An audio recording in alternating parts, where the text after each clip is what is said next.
56వ international film festival of India ఉత్సవాలు వైభవంగా గోవాలో ప్రారంభమయ్యాయి. గోవా గవర్నర్ శ్రీ పూసపాటి అశోక్ గజపతిరాజు ఈ ఉత్సవాలను ప్రారంభించారు. ఈ ఉత్సవాలు సృజనాత్మకత మార్పిడి, కొత్త స్నేహాలు, సినిమాటిక్ ఎక్సలెన్స్ వేడుకలకు అర్థవంతమైన వేదిక. ప్రపంచవ్యాప్త ఫిల్మ్ మేకర్స్, పరిశ్రమ నిపుణులు, విద్యార్థులు, అంతర్జాతీయ కళాకారులు కొలువుతీరే ఈ చోట ఇప్పుడు టాలీవుడ్ అగ్ర హీరో నందమూరి బాలకృష్ణ అరుదైన గౌరవాన్ని అందుకున్నారు. నందమూరి బాలకృష్ణ ఈ ఫీల్డ్లో ఆయన సినీ ప్రస్థానం 50 సంవత్సరాలు పూర్తి కావడంతో ఆయన్ను ప్రత్యేకంగా సన్మానించారు. ఆయనకు పుష్పగుచ్చాలు, సాలువాతో కార్యక్రమంలో ప్రత్యేక సన్మానం లభించింది.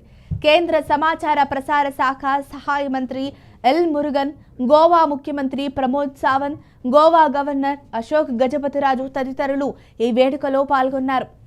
ఎన్బీకే కెరీర్లో అజేయంగా 100కి పైగా సినిమాల్లో నటించారు. తెలుగు చిత్రసీమలో మాస్ హీరోగా వరుస చిత్రాల్లో నటిస్తున్న ఎన్బీకే రాజకీయాలు, ప్రజాసేవ కార్యక్రమాలలోనూ నిమగ్నమై ఉన్నారు.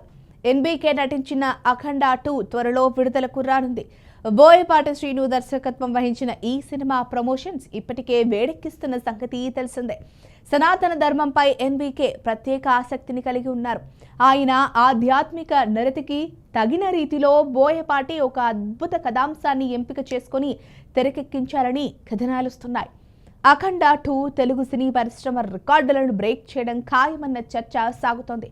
అఖండ లాంటి బ్లాక్ బాస్టర్ కి కొనసాగింపు భాగాన్ని వీక్షించాలని అభిమానులు ఆసక్తిగా వేచి చూస్తున్నారు. మరి ఈ వీడియో కనుక మీకు నచ్చినట్లయితే లైక్ చేయండి, షేర్ చేయండి, సబ్స్క్రైబ్ చేసుకోండి. మరిన్ని వీడియోల కోసం మా ఛానల్ని ఫాలో అవ్వండి.